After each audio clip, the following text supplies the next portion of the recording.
Hello, everyone, and welcome back to Daily English Podcast. I'm your host, Connor, and I'm here with my wonderful co-host, Linda. Hey, Linda, how's it going today? Hi, Connor. I'm doing well, thanks. Although I have to say, the weather today is a bit gloomy. It's been raining all morning, and it's pretty cold outside. Oh, really?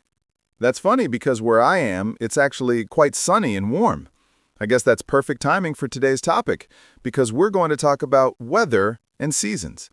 It's something we all experience every day, but it's also one of the most common conversation topics in English. That's so true. Weather is like the universal small talk topic. When you meet someone and don't know what to say, you can always talk about the weather. It's safe, it's relatable, and everyone has an opinion about it. Exactly.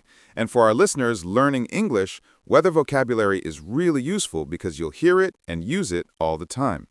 So Linda, let's start with the basics. Can you tell us about the four main seasons? Sure. So we have spring, summer, autumn or fall, and winter.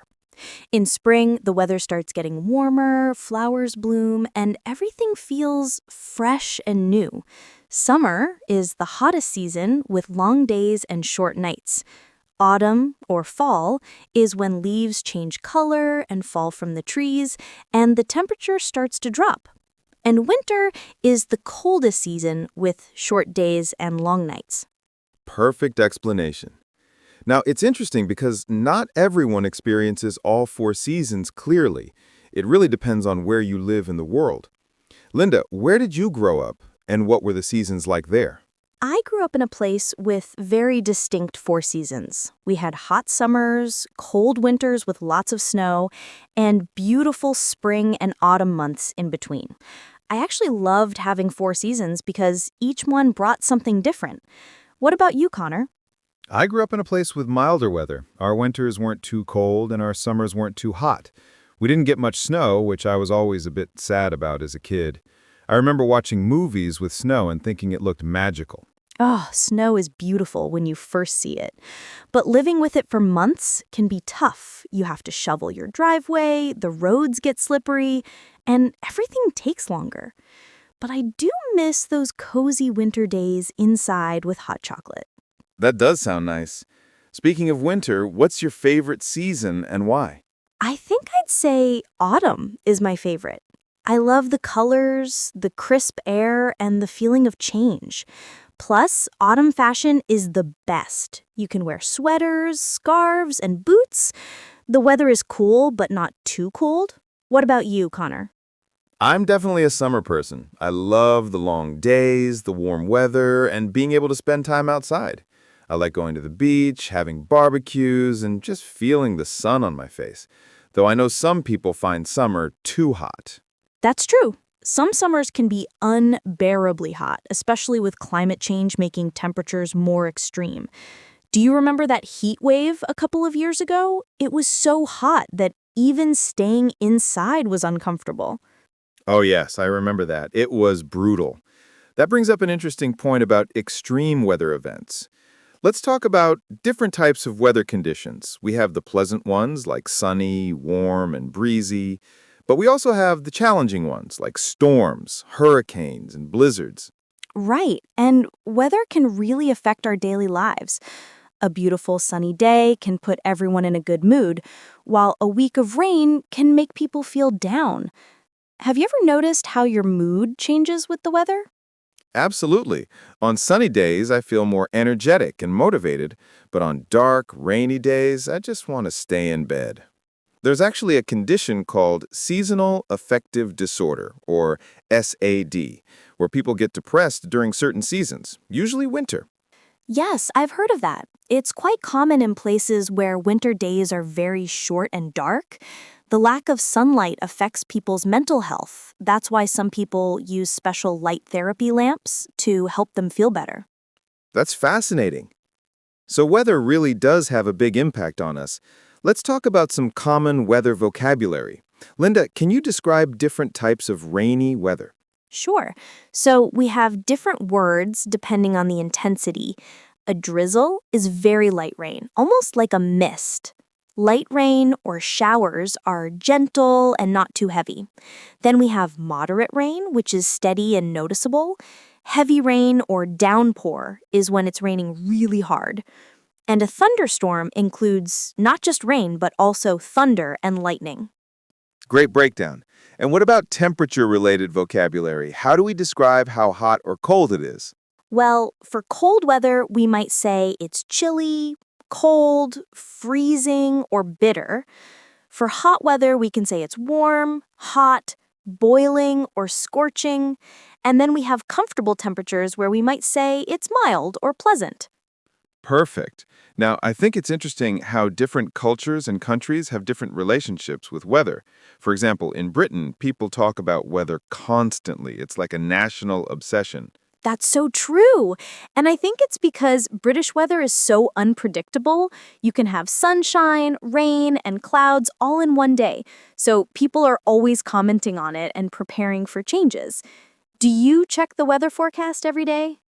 I do, actually. I like to know what to expect so I can plan my day and choose the right clothes. There's nothing worse than being caught in the rain without an umbrella or being too hot because you wore too many layers. What about you? Same here. I always check the forecast in the morning. And with smartphones, it's so easy now. You can see hour-by-hour predictions and radar maps showing where the rain is.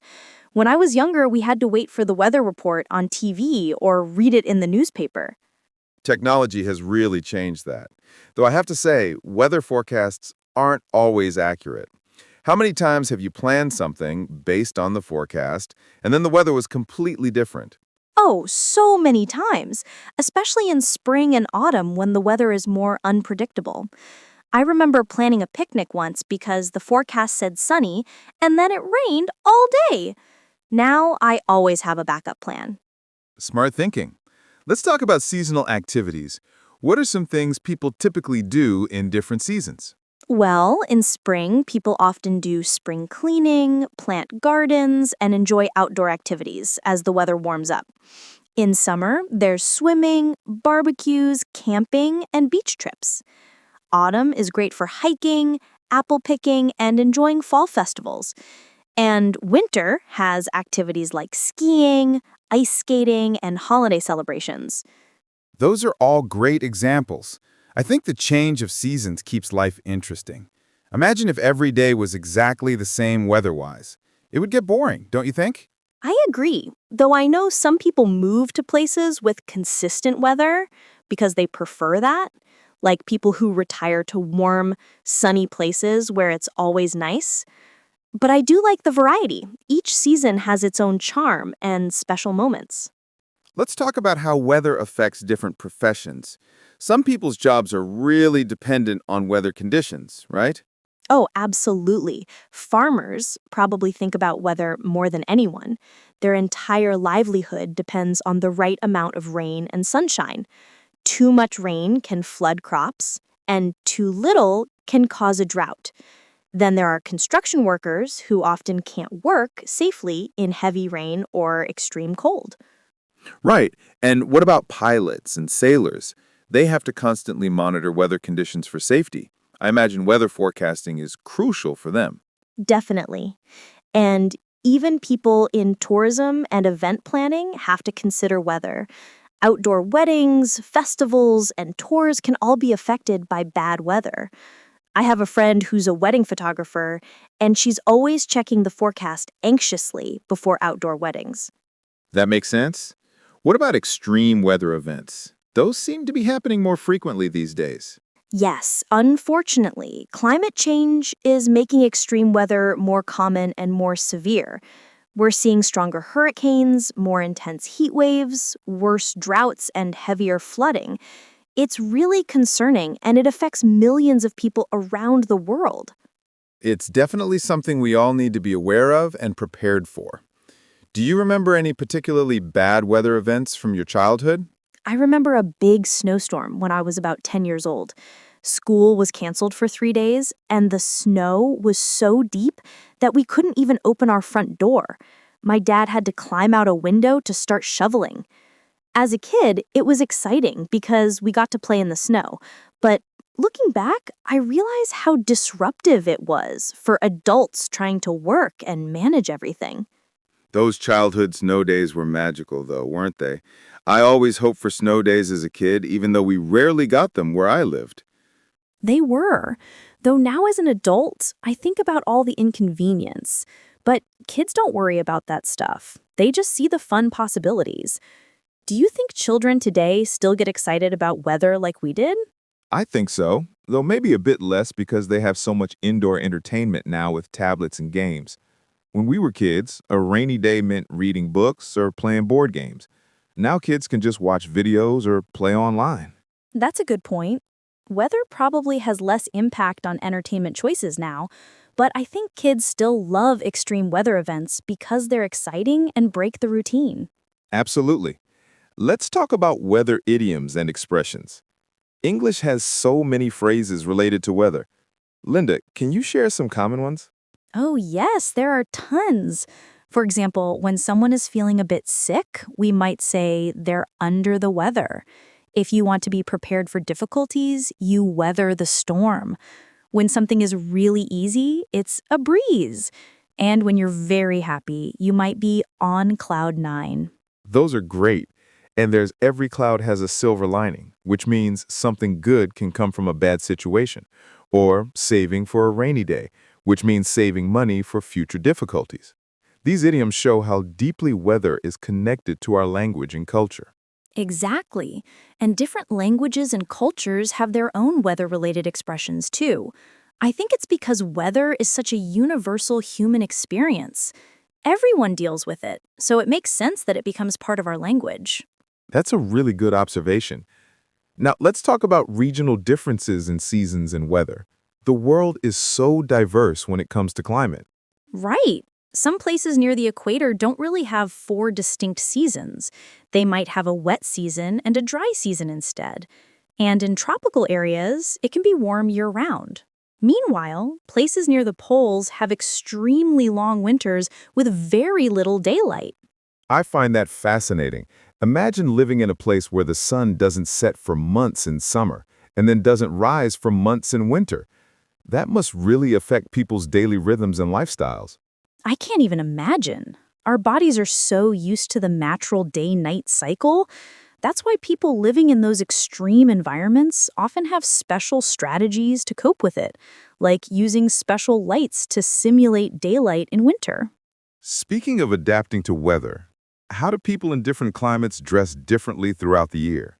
Well, in places with cold winters, people need a whole wardrobe of warm clothes: heavy coats, boots, scarves, gloves, and hats. In hot climates, people wear lighter, breathable fabrics. And in places with four seasons, you basically need 2 or 3 different wardrobes. That's a lot of closet space. It is. I've always found it interesting how fashion adapts to climate, like how certain styles are more common in certain regions because they're practical for that weather. Absolutely. And then there are cultural factors too. Some cultures have traditional clothing designed specifically for their climate. It's really smart how humans have adapted to all these different weather conditions. It shows how resourceful we are. Now, Linda, do you have any tips for our listeners on how to talk about weather in English naturally? Sure. First, remember that talking about weather is a great conversation starter. You can say things like, "Nice day, isn't it?" Or, "Can you believe this rain?" Second, don't be too formal about it. Weather talk is usually casual. And third, you can use weather to connect other topics, like, "The weather's perfect for a walk," or, "This rain is great for my garden." Those are excellent tips. And I'd add that it's okay to complain about the weather. It's something people do all the time. "It's so hot today," or "I'm so tired of this rain," are perfectly normal things to say. True. Complaining about weather is almost a bonding activity. It gives people something to agree about and creates a sense of shared experience. Exactly. Weather is really the perfect small talk topic because it affects everyone, it changes regularly, so there's always something new to say, and it's not controversial. Well, unless you start talking about climate change. But yes, generally, it's a safe and friendly topic. Good point. Before we wrap up, what's your ideal weather day, Linda? Oh, I'd say about 22 degrees Celsius, partly cloudy with a gentle breeze, and no rain. perfect for being outside without being too hot or too cold. What about you? I like it a bit warmer. Maybe 26 or 27 degrees and sunny. Perfect beach weather. But I can appreciate a cozy rainy day too, as long as I don't have to go anywhere. That's the key, isn't it? Any weather can be nice if you're prepared for it and don't have to fight against it. Well said. All right, everyone, that's our episode on weather and seasons today. I hope you learned some useful vocabulary and expressions. And remember, talking about weather is a great way to practice your English in real conversations. It's something you can discuss with anyone, anywhere. Before we go, don't forget to subscribe to Daily English Podcast so you never miss an episode. We're here every day with new topics to help you practice your English. And if you enjoyed today's episode, please give us a like. It really helps us reach more English learners who could benefit from our content. If you have any topic suggestions or questions, feel free to leave them in the comments. We love hearing from you. Thanks so much for listening today, everyone. Keep practicing your English and don't be afraid to make mistakes. We'll see you tomorrow with another great topic. Until then, take care. Bye, everyone. Bye-bye.